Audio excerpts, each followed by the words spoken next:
السلام علیکم ورحمۃ اللہ وبرکاتہ۔ وعلیکم السلام ورحمۃ اللہ وبرکاتہ۔ کیا حال ہے سب کا؟ الحمدللہ۔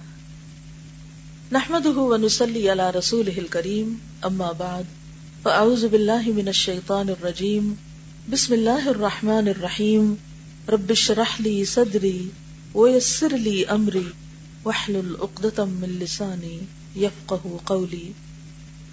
یہ بتائیے کہ کل کی جو باتیں ہم نے پڑھی تھی ان میں سے کوئی بات گھر جا کر یاد آئی یا یاد رہی؟ جی آپ بتائیے۔ عزت چاہیے اس کی، صحیح۔ اس میں یہ ہے کہ دوسروں سے کام لینا بھی ان پر احسان کرنا ہے۔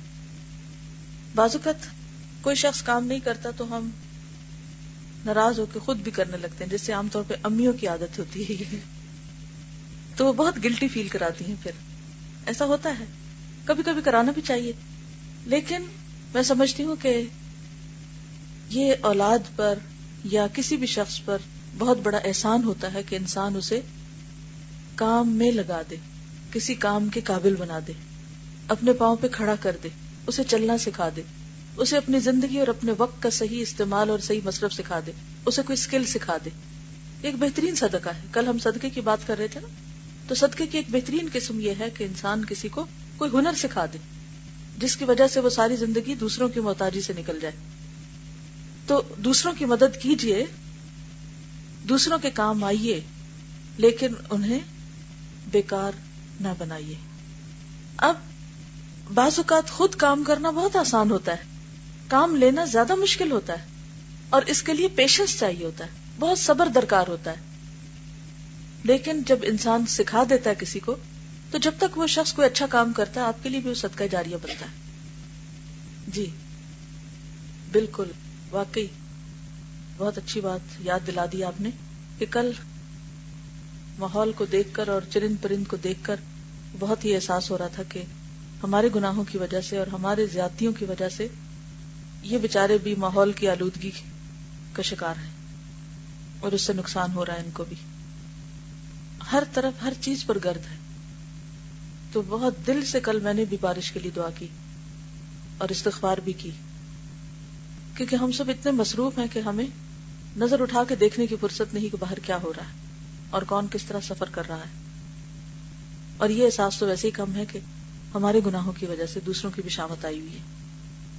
تو کل کی جو ہم نے گفتگو کی تھی اس میں جو مین پوائنٹس سے عمل کے وہ یہ تھے کہ ہمیں اپنے رویوں کو درست کرنا ہے، اپنے اندر نرمی لانی، دوسروں سے زیادہ اپنے اوپر دھیان دینا ہے کہ ہم کیا کر رہے ہیں۔ عام طور پر ہمیں یہ ہوتا ہے دوسرے کیا کر رہے ہیں، یہ کیوں ایسے کر رہا ہے، وہ کیوں ایسے کر رہا ہے، لیکن ہم بھول جاتے ہیں کہ ہم کیا کر رہے ہیں۔ دوسری بات، کسی کو دھوکہ نہیں دینا۔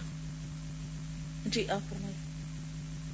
بالکل بالکل، یعنی جو ہی ہمارے ساتھ کوئی زیادتی کرے یا ہمارے ساتھ کوئی بدتمیزی کرے یا بد اخلاقی برتے یا اچھا معاملہ نہ کرے تو فوراً سوچیں کہ ہم نے کہاں کہاں اللہ کی نافرمانی کی ہے، کہاں کہاں ہم نے اللہ کی حدود کا احترام نہیں کیا، کہاں ہم نے اللہ کے عائد کردہ فرائض کو پیچھے کیا کہ ہمارے ساتھ یہ ہو رہا ہے۔ تو خود آگاہی جو ہے، اپنی غلطیوں کا احساس، اپنی غلطیوں کا نظر آنا، یہ اللہ کی بہت بڑی نعمت ہے، اور یہ اصلاح کی طرف پہلا قدم ہوتا ہے۔ جی فرمائیے۔ ہاں، ایک چیز یہ دیکھیے، بتانے کے دو انداز ہوتے ہیں۔ بعض اوقات ہم اس انداز سے بتاتے ہیں کہ دوسرے اس کو اپنے اوپر اپنے خلاف بات سمجھنے لگتے ہیں یا اپنے لیے ایک بوجھ سمجھنے لگتے ہیں۔ بتانے کا وہ انداز اختیار کیجیے کہ جس سے دوسرا سوچنے پہ مجبور ہو جائے۔ اگر وہ حامی نہیں بھی بھر رہا تو کم از کم نو نہ کہے، کم از کم اریٹیشن کا شکار نہ ہو۔ یعنی اگر ہم نے اپنی کوئی بات کسی سے نہیں بھی منوائی تو کوئی بات نہیں، ہمارا فرض کیا ہے کہ ہم دوسرے تک ایک سوچ کنوے کر دیں، دوسرے کو سوچنے پہ مجبور کر دیں، دوسرے کو خود فیصلہ کرنے کے قابل بنائیں۔ کیونکہ جب ہم کسی کے بہاف پر ڈیسیژن دے دیتے ہیں نا کہ یہ صحیح ہے اور یہ غلط ہے، آپ کو یہ کرنا چاہیے اور یہ نہیں کرنا چاہیے، اور یہ کرنے والا تو ایسا اور ویسا، اس سے کیا ہوتا ہے کہ دوسرے ڈیفینسو ہو جاتے ہیں اور وہ چپ کرانے کی کوشش کرتے ہیں۔ تو کوشش یہ کیجیے کہ سوال کے انداز میں اپنے پہ بات لے کر اس انداز میں دل سوزی سے بات کریں کہ دوسرا سوچنے لگے کہ اچھا، مثلا اگر آپ اسراف ہی کی بات کر رہے ہیں یا کہیں کوئی چیز ضائع ہو رہی ہے تو آپ کس طرح پوچھ سکتے ہیں دوسرے سے؟ کیا کہہ سکتے ہیں؟ کیا خیال ہے ہم اس سے کم میں یہ کام نہیں کر سکتے؟ اس سے دوسرے کو فوراً سوچنے کا ہاں بھی کر تو سکتے ہیں، ایسے بھی ہو سکتا ہے، اور پھر وہ فنڈ بھی نہیں ہوگا. اور اگر اس نے کہا کہ نہیں نہیں ہم نہیں کر سکتے، تو ہو سکتا ہے وقتی طور پر آپ کو کاؤنٹر کر رہا ہو، لیکن اس کا دل اب گواہی دے رہا ہو کہ ہم زیادتی کر رہے ہیں، اسراف کر رہے ہیں. جی ہاں، اس میں آپ دیکھیے کہ جیسے کل صدقے کی بات ہوئی تھی نا، آپ سب نے کچھ کچھ صدقہ کیا. کیا یہ بات یاد آئی کہ قیامت کے دن یہی صدقہ ہمارا اپنا سایہ ہوگا؟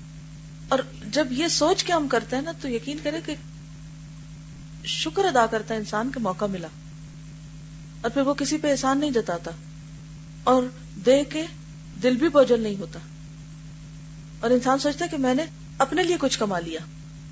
ورنہ کیا ہوتا ہے کہ دینے کے بعد انسان یا دیتے وقت یا دینے سے پہلے کیا فیلنگ ہوتی ہے، کیا سوچ آتی کہ ہائے ہمارا کیا بنے گا، اور یہ تو کیا، ان کو تو مانگنے کی عادت ہے، اور یہ اس وقت کیوں اس نے کہا یہ، یا اور بھی بہت سی ایسی چیزیں کہ جس سے شیطان الشیطان یعدکم الفقر، تو وہ فقر یا محتاجی کی طرف توجہ دلاتا ہے یا خوف دلاتا ہے.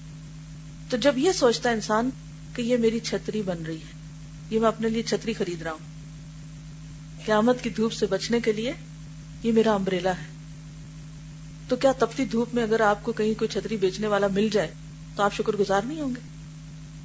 تو بالکل دے کر پھر آپ کے اندر شکر گزاری ہوگی کہ اللہ تیرا شکر کہ کوئی موقع ملا کہ میں دے سکی.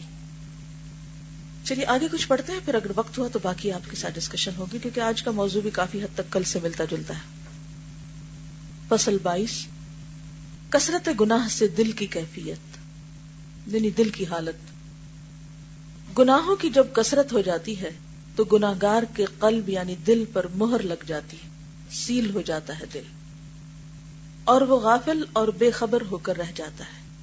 جیسا کہ بعض سلف صالحین نے آیت کلا بل ران علی قلوبہم ما کانوا یکسبون المطففین 14، نہیں بلکہ ان کے دلوں پر انہی کے کرتوت سے زنگ بیٹھ گئے ہیں، یعنی ان کے اپنے گناہوں کی وجہ سے ان کے دل میلے ہو گئے ہیں، زنگ آلود ہو گئے ہیں، بیکار ہو گئے ہیں، ان میں سوچنے سمجھنے کی صلاحیت نہیں رہی، وہ خیر اور بھلائی کو ریفلیکٹ کرنے کے قابل نہیں رہے. اس کی تفسیر میں کہا ہے کہ اس میں رانا کے معنی پے در پے گناہ کرنے کے ہیں، یعنی یکے بعد دیگرے، گناہ پہ گناہ، گناہ پہ گناہ، وداؤٹ اینی ریئلائزیشن کہ ہم کیا کر رہے ہیں. حسن بصری کے نزدیک اس کا مطلب یہ ہے کہ پے در پے گناہ کرتا رہا تاکہ قلب اندھا ہو کر رہ گیا، دل اندھا ہو گیا، دل نے دیکھنا چھوڑ دیا، دل کی نگاہوں نے کام کرنا چھوڑ دیا. بعض علماء کہتے ہیں کہ گناہوں کی کثرت ہو جائے تو وہ دلوں کو گھیر لیتے ہیں. اس بارے میں اصل بات یہ ہے کہ معاصی سے قلب زنگ آلود ہو جاتا ہے، یعنی گناہوں سے. جب معاصی یعنی گناہوں کی کثرت ہو جاتی ہے تو زنگ غالب آ جاتا ہے. کبھی زنگ دیکھا آپ نے؟ انگریزی میں زنگ کو کیا کہتے ہیں؟ رسٹ. بعض اوقات تازہ تازہ زنگ لگا ہوتا ہے، ایسا ہوتا ہے نا کہ برسات میں اگر کوئی لوہے کی چیز باہر رہ گئی، صبح اٹھے تو وہ بارش پڑی اور پھر اس کے بعد اس پہ ہلکا پھلکا زنگ آیا تو آپ کیا کہتے ہیں؟ جلدی سے اس کو دھو مانج کے تو صاف کر لیتے ہیں. لیکن اگر آپ اس کو وہیں چھوڑ دیں، 1 سال کے لیے وہیں چھوڑ دیں، تو کیا ہوگا؟ زنگ اس کو چڑھتا جائے گا اور حتیٰ کہ کھا جائے گا، کھوکھلا کر دے گا.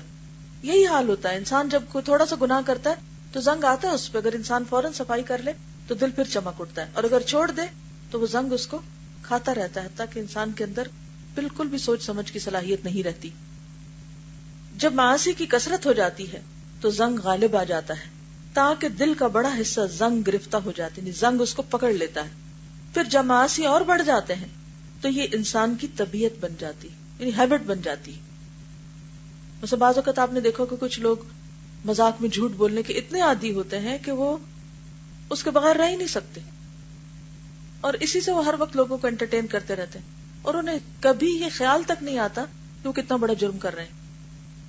پھر قلب پر قفل لگ جاتا ہے، یعنی تالا لگ جاتا ہے، اور رفتہ رفتہ یعنی آہستہ آہستہ گناہگار کا قلب غلافوں اور پردوں میں مستور ہو جاتا ہے، نہیں چھپ جاتا ہے، جیسے زنگ لگ جاتا ہے نا کسی چیز کو، تو یہ پتہ ہی نہیں چلتا کہ اصل چیز کیا تھی۔ معصیت اور گناہوں کی یہ کیفیت ہدایت اور بصیرت کے بعد ہو تو معاملہ بالکل ہی درہم برہم ہو جاتا ہے۔ یعنی اگر انسان قرآن پڑھ کے دین سیکھ کے پھر اگر اس کیفیت سے دوچار ہو تو اور زیادہ خطرناک ہے۔ قلب کا بالائی یعنی اوپر حصہ نیچے رہ جاتا ہے، الٹ جاتا ہے، اور نیچے کا اوپر، اور پھر اس کا دشمن پوری قوت سے اس پہ غالب آ جاتا ہے۔ یعنی جب دل الٹا ہو جاتا ہے، الٹ جاتا ہے، تو پھر تو ہدایت اندر جاتی ہی نہیں۔ جیسے کوئی برتن الٹا کر دیا جائے تو پھر کیا ہوتا ہے؟ پھر اندر نہیں جاتا کچھ۔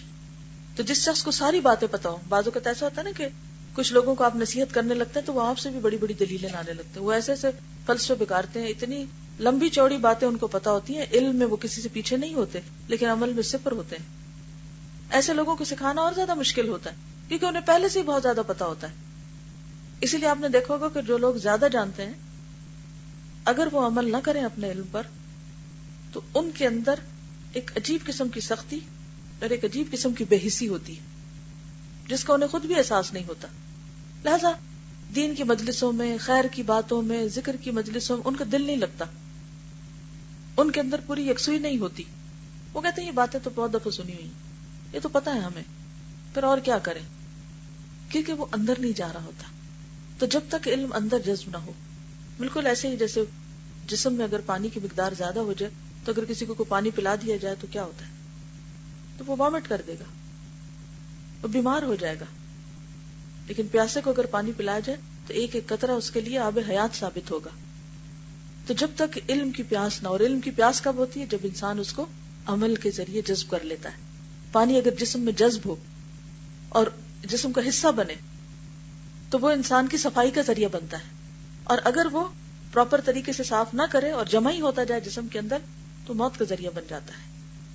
تو بالکل اسی طرح جو لوگ علم پر عمل نہیں کرتے اور اپنے آپ کو اس پر پیش نہیں کرتے، اپنی اصلاح نہیں کرتے، وہ ان کے لیے الٹا وبال جان ہوتا ہے۔ تو ایسا کب ہوتا ہے؟ جب دشمن یعنی شیطان پوری طرح دل کو اپنے کنٹرول میں کر لیتا ہے۔